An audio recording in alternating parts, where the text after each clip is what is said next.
Ever since the news about the alleged SA of Jonathan's daughter broke, people have been talking about it from all kinds of angles. As more and more voices weigh in, Jonathan's story is gaining attention and rallying support from people who might help uncover the truth in the investigation. One voice that stands out is Linda Rary, a retired FBI agent with an impressive career. She spent over 25 years in law enforcement, including 23 years as a special agent, and has also worked as a private investigator for 7 years. She's using her expertise to analyze the serious claims made by Jonathan and Susie Lamb. Jonathan and Susie have accused the late Marcus and Joni Lamb of hiding the truth about what happened to their daughter. According to them, the assault was committed by a close relative, someone they've identified only as Pete. I've taken a few days off of X while getting some work done, amusing about how ridiculous the Daystar team's news that they were informed that the CSA investigation was closed because there was no merit.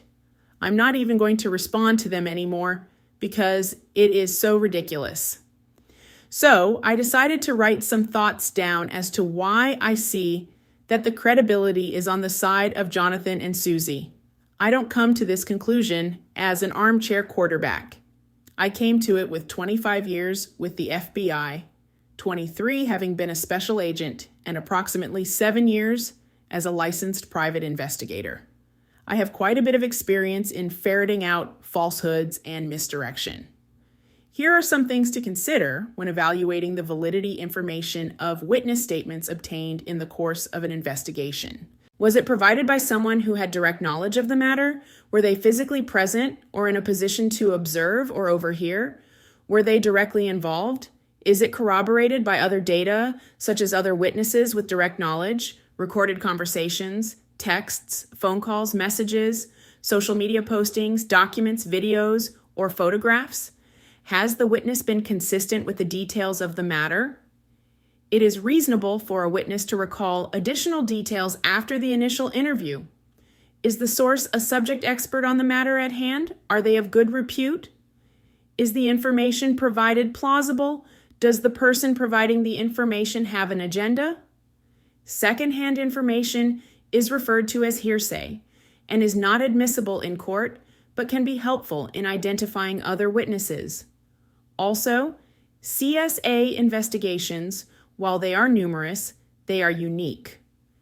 They require skills and tactics that aren't usually necessary in typical criminal investigations. Here are some examples that make me tend towards the veracity of Jonathan and Susie Lamb's testimony. 1. Their story has been consistent throughout the years. 2. Their version of what the daughter told them had happened to her and their description of the change in her personality and fearful reactions to a certain family member subsequent to the alleged incident has remained consistent. 2 reliable witnesses, which includes a licensed professional counselor who also holds certification in forensic counseling, concur that the daughter was displaying trauma reactions consistent with CSA. 3, the initial trip to the school with Joni to talk to the teachers and investigate if the abuser was related to the school does not take away from the veracity of the child's complaint because Susie unwittingly asked leading questions regarding where her daughter originally disclosed the abuse happened. 4, their dropping of the CSA matter with the family was based upon false information provided to them via Marcus Lamb, who had been told by Rachel Lamb that Debbie Leonhardt, the licensed professional counselor with certification in forensic counseling, had cleared Pete of any involvement in the CSA. That this was false is attested to by 2 reliable witnesses not related to the family. 5, their versions of what transpired in the Daystar board meetings are corroborated by the legal clandestine audio recordings of the meeting, while other attendees denied what was clearly recorded. On the Daystar side, my observations are that their narrative relies on hearsay information and opinion, clearly debunked information and information that has no corroboration outside of their tight circle. Another thing that, for me, tends toward impeaching Joni's version is her consistent deflection of the topic at hand by accusing Jonathan of wanting to depose her and take over Daystar. This was observed throughout the recorded audio. This is a typical Darvo ploy. While most definitions of DARVO only use deny as the first letter in the acronym, it also can be deflect, where the offender never answers the question at hand and changes the subject to something that suits them and attacks the person posing the question. This article is aimed primarily at SA situations, but it's a tactic that is very common among the general criminal population. As I used to tell the trainee agents I had been assigned to oversee, the goal of a criminal investigation is not just to put someone in prison. The foremost goal is to find out what is true and then put the perpetrator in prison, and that person might not be the one originally suspected. In closing, the Colliesville PD has confirmed that the CSA investigation is still open.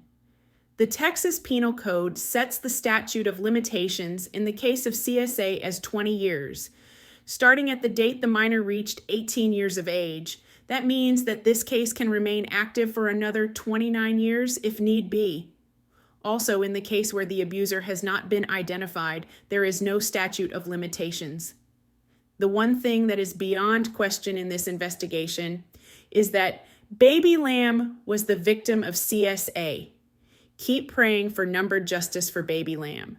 Seek truth no matter where it leads. As I've been following this situation with Jonathan and Susie Lamb, one thing stands out clearly to me. This fight for justice is not just about them, it's about standing up for a truth that should matter to all of us. The heartbreaking story of Baby Lamb's CSA and the alleged cover-up by Daystar has been heavy on my mind. I can't help but feel that this is a pivotal moment where accountability and truth must take center stage, no matter how uncomfortable or inconvenient it might be for those involved. Linda Rary's perspective resonates with me deeply. Her decades of experience as an FBI special agent and private investigator give her the insight to separate fact from fiction in ways most of us could never do. When she lays out why Jonathan and Susie's story is credible, from their unwavering consistency to the corroborated evidence by professionals, I find it hard to see how Daystar can continue to dismiss these claims as meritless. What troubles me the most is Daystar's refusal to face this head-on. They've deflected, denied, and doubled down on protecting their image rather than allowing the truth to come to light. If they truly believe in their narrative, why not invite independent investigators to take a closer look? Why not open the doors to an impartial investigation that could finally lay this matter to rest? I can't imagine the courage it's taken for Jonathan and Susie to keep speaking out, especially against such a powerful entity, but I also can't ignore the weight of what's at stake here. This isn't just about a family feud or reputational battles. This is about justice for a child who experienced something no one ever should.